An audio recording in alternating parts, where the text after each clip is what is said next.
السلام عليكم ورحمة الله وبركاته.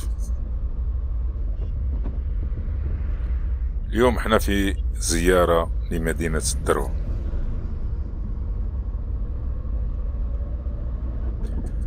مدينة الدروة هي مدينة مغربية تقع في إقليم برشيد جهة الدار البيضاء سطات. تبعد عن مدينة الدار البيضاء تقريبا 20 كيلومتر، وعن مدينة برشيد تقريبا 12 كيلومتر.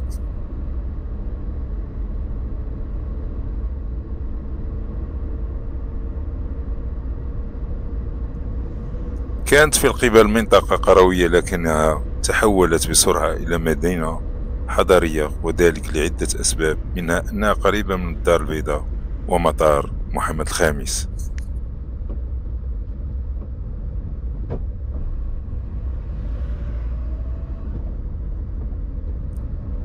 عرفت مدينة الدروة نمو سكاني كبير نتيجة هجرة الناس من المدن المجاورة بحثا عن سكن اقتصادي مريح.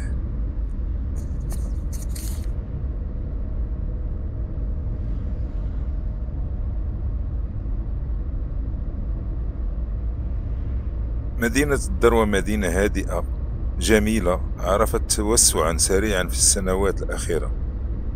أصبحت فضاء حضاريا يجمع بين البساطة والازدهار.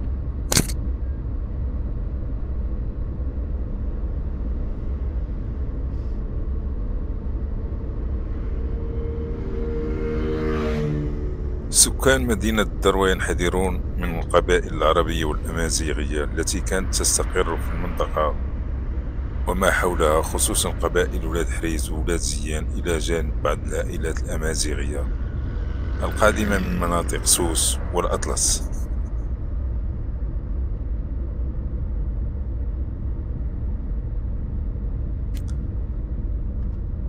كما استقر في مدينة الدروة عدد كبير من العائلات من مدن وقرى مغربية مختلفة، خاصة بعد توسع مدينة الدار البيضاء وارتفاع السكن فيها.